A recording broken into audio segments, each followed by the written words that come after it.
नमस्ते दोस्तों, मैं ओम प्रकाश खींची और आप देख रहे हैं ब्लू स्काई ऑनलाइन क्लासेस। जैसा कि आप सभी जानते हैं कि हर एक क्लासेस के लिए टेंस का अपना एक विशेष महत्व होता है और इसी में आज अपन पढ़ने जा रहे हैं द प्रेजेंट इंडेफिनिट और simple tense. You know very well the coronavirus is spreading throughout the world, so my advice to you that stay home, stay safe. Okay, चलिए shall we resume our class. First of all, the present indefinite और simple tense पहचान recognition जिसको कहते हैं, इसकी जो पहचान होती है वो हालांकि कभी भी जब अपन एग्जाम में ट्रांसलेट करते हैं तभी काम आती है हमारे सोचने और समझने के दौरान, क्योंकि आपको पेपर इंग्लिश में लिखना है, इंग्लिश में सोचना है, इंग्लिश में उसका जवाब लिखना है। ये हमारी थोड़ी सी मदद के लिए है कि ऐसे हिंदी वाक्यांश जिनके अंत में दा हैं, ती हैं या ते हैं आते हैं, जनरली हम उन्हें सिंपल प्रेजेंट या इनडेफिनिट टेंस में कंसीडर करते हैं। ओके, ये तो हो गई हिंदी की पहचान। और अब इंग्लिश की पहचान क्या होगी इसकी, जिसको कहते हैं एडवर्बियल्स भी कहते हैं, एडवर्ब्स भी कहते हैं और कैचवर्ड्स भी कहते हैं। तो देखिए कौन कौन से इसके एडवर्ब्स हैं। Always, never, hardly, बैरली, rarely, scarcely, occasionally, generally, seldom, once in a plus time, once in a plus time, each or every plus time, every day, often. Both pronunciation is quite appropriate, like often and often, daily, sometimes, in the morning, evening, noon, normally, on days। ये थोड़ी सी अलग है, इसको कैसे समझिएगा। on days, like on days means we all pray Lord Shiva on Mondays। अब देखिए Monday के पीछे मैंने एस लगाया है, इसका मतलब ये होता है, यह नहीं होता कि सोमवारों को, सोमवार नहीं, मंडे एक ही है, ध्यान रखिएगा। It means when we put s after name of days then it means every day. Every day means particular every day, like Monday यानी means per Monday, every Monday. We all prayed Lord Shiva on Monday। हम प्रत्येक सोमवार को शिव जी की पूजा करते हैं, ठीक है। हेल्पिंग वर्ब्स, अब देखिए इस टेंस में दो हेल्पिंग वर्ब होती हैं। The first one is do, और इसका यूज करते हैं अपन फर्स्ट पर्सन, सेकंड पर्सन और थर्ड पर्सन प्लूरल सब्जेक्ट्स के साथ में। किसके सब्जेक्ट के साथ में? फर्स्ट पर्सन सब्जेक्ट हमेशा एक ही होता है, आई, और सिंगुलर, और प्लूरल होता है वी। सेकंड पर्सन और कॉमन पर्सन होता है यू, और थर्ड पर्सन प्लूरल होता है दे। तो इनके साथ में हेल्पिंग वर्ब डू का यूज करेंगे। हेल्पिंग वर्ब डज, इसका use third person singular subjects के साथ में। थर्ड पर्सन सिंगुलर सब्जेक्ट्स कौन कौन से होते हैं? ही, शी, इट एंड नाउन और नेम। नाउन या नेम कोई भी हो सकता है, जैसे शिवानी है, महेश है, रमेश है, पूजा है।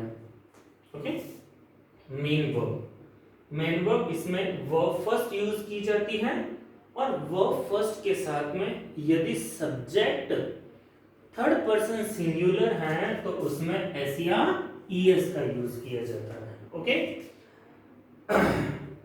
there are two notes, like verbs ending like s, double s, ch, sh, o, x and z use es to make the verb singular। Remember that and listen repeat। verb ending like यानी जिन क्रियाओं के अंत में s, double s, ch, sh, o x और z हो तो उन verbs को सिंगुलर बनाने के लिए उसमें es का यूज किया जाता है। ओके, नोट नंबर 2, ऐसी क्रियाएं जिनके एंड में y हो, यानी verbs ending with y, then change y into I, तो फिर y को किस में बदलना है, I में बदलना है, और उसमें es जोड़ देने से वो verb कैसे बन जाएगी, सिंगुलर बन जाएगी। ओके, यहाँ पे एक बात बताना चाहूंगा, थोड़ी आप नोटिस कर लीजिएगा, पेन और नोटबुक आपके पास में है तो, कि जब भी वर्ब अपने बेस फॉर्म में होती हैं तब वो प्लूरल होती हैं। वर्ब जब भी अपने बेस फॉर्म में होती हैं तब वो प्लूरल होती हैं। उसे सिंगुलर बनाने के लिए उसमें एस या ईएस ऐड किया जाता है। ओके, ठीक इसके अपोजिट नाउन होती हैं। नाउन अपने बेस फॉर्म में होती हैं तब वो सिंगुलर होती हैं, उसे प्लूरल बनाने के लिए उसमें एस या ईएस ऐड किया जाता है। ओके, अब देखिएगा यहां पर कुछ एक अपन एग्जांपल ले लेते हैं, जैसे ओ का एग्जांपल ले लेते हैं, गर्ल। अब इसमें ईएस जोड़ना है, कोई मान लीजिए थर्ड पर्सन सिंगुलर सब्जेक्ट आ गया तो पीछे ओ आया है ना, तो ओ में अपन नियम क्या है, जब भी पीछे ओ आता है तो उसमें ईएस ऐड करता है। एक्स ले लेते हैं, जैसे फिक्स, फिक्सेस, मिक्स, मिक्सेस, बज, बजेस, फिनिश, फिनिशेस, कैच, कैचेस, किस, किसेस, मिस, मिसेस। ओके, अब देखिएगा नेक्स्ट नोट अपना है, ऐसी verbs, such verbs ending with y, then change y into I, ऐसी क्रियाएं जिनके अंत में y हो तो y को I में बदल के es ऐड कर देने से वो वर्ब कैसी बन जाएगी, सिंगुलर बन जाएगी। ओके, और अब अपन इसका स्ट्रक्चर फ्रेम करते हैं, तो सबसे पहले अपन देखते हैं सब्जेक्ट, वर्ब फर्स्ट, ऑब्जेक्ट और एफएमपीटी। ये नया नाम आया होगा आपके सामने, एफएमपीटी। एफएमपीटी में F stands for frequency, यानी ये हमें क्वेश्चंस करता है, how many times the action happen, यानी एक एक्शन कितनी बार हुआ है, तो उसके हम फ्रीक्वेंसी में शो करेंगे। नेक्स्ट है manner, M stands for manner, यानी काम के होने का तरीका कैसा है, तो यानी किस तरीके से काम हुआ है। And the third one is P stands for place, where the action took place, it means action कहां हुआ है। And the last one is T stands for time, यानी एक्शन कब हुआ है। ध्यान रखिएगा किसी भी सेंटेंस में इनका जो क्रम है वो कभी भी डैमेज नहीं होता है, यानी ये एज इट इज लिखी जाती है इसी सीक्वेंस में। लेकिन जब अपन पेसिव करते हैं तो पेसिव में ही ये जो एडवर्ब ऑफ मैनर है वो मेन वर्ब से पहले आती है, उसके अलावा हमें कहीं पर भी कोई बदलाव नहीं करना है। ओके, नेगेटिव में ध्यान रखना है subject plus do does plus not plus verb first. अब यहाँ पर एक थोड़ा सा ध्यान रखिएगा, हमें वर्ब में एस या ईएस ऐड करना है। Not plus verb first plus object plus FMPT. FMPT complete tense में ऐसे ही चलेगी, जितने भी टेंस है। सब्जेक्ट प्लस डू डज, यहाँ पर एक बात ध्यान रखनी है कि डज का प्रयोग जैसे हमने पहले ही लिख दिया था, थर्ड पर्सन सिंगुलर सब्जेक्ट, यानी यहाँ पे सेंटेंस मान लीजिए नेगेटिव है तो यहाँ पे सब्जेक्ट आ गया, थर्ड पर्सन सब्जेक्ट आ गया सिंगुलर, डज आ गया, नॉट आ गया। अब यहाँ पर ध्यान ये रखना है कि यहाँ पर वर्ब में अपन को एस या ईएस ऐड नहीं करना है, ये सिर्फ एफर्मेटिव सेंटेंसेस के लिए ही होता है। क्लियर? इसी तरीके से इंटरोगेटिव और इंटरोगेटिव नेगेटिव में चलेगा।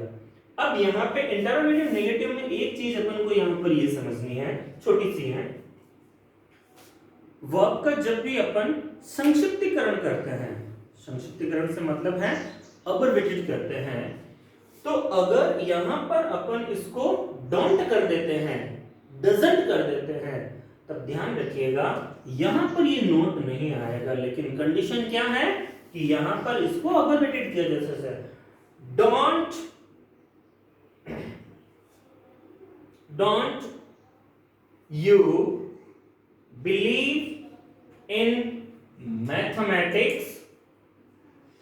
ओके, अब देखिए इसके यूजेस करते हैं।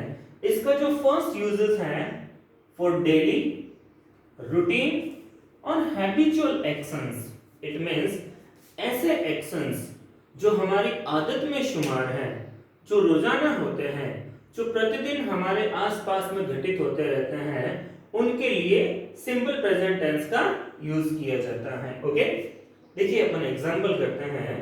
My father always read the newspaper। अगर अपन इसकी हिंदी पहचान से भी निकाले तो बिल्कुल यहाँ पर आके अपना ये सेंटेंस सेट हो जाएगा। जैसे मेरे पिताजी हमेशा समाचार पत्र पढ़ते हैं। अब यहाँ पर ध्यान दीजिएगा कि नाउन कैसी है। माय फादर, पिताजी एक ही होता है ना, तो नाउन कैसी है, सिंगुलर है। कैसे नाउन है, सिंगुलर है। तो माय फादर सिंगुलर नाउन है, तो सिंगुलर नाउन है तो अपन वर्ब में क्या करते हैं, एस या ईएस का ऐड करते हैं। और चूंकि यहाँ पे एडवर्ब कौन सी आई है, ऑलवेज, कौन से टेंस में आती है, प्रेजेंट सिंपल में। क्या करेंगे वर्ब में, एस या ईएस लगाएंगे। My father reads the newspaper, always reads the newspaper. We pray Lord Shiva on Mondays. ये एग्जांपल मैंने वहां पर भी दिया था और यहां पर भी दिया, on Mondays. It means the action happens at a particular day और टाइम। ओके, अब वी यहां पे फर्स्ट पर्सन प्लूरल सब्जेक्ट है। ओके, यानी बहुवचन करता है। बहुवचन कर्ता के साथ में अपन कभी भी न तो डू न तो एस का यूज करता है और न ही ईएस का यूज करता है। ओके, तो ये वर्ब जैसी प्रे है ऐसी की ऐसी यहां पर लिखी जाएगी। We pray Lord Shiva on Mondays. Third example, Smita watch the cartoon channel daily. अब देखिए यहां पे एक्शन की फ्रीक्वेंसी कैसी है, डेली, यानी यह एक्शन हमेशा होता है। स्मिता क्या करती है, रोजाना कार्टून चैनल देखती है, यानी डेली, ये उसकी आदत है। तो अब Smita third person singular subject है। वॉच में क्या आया है, ch आया है।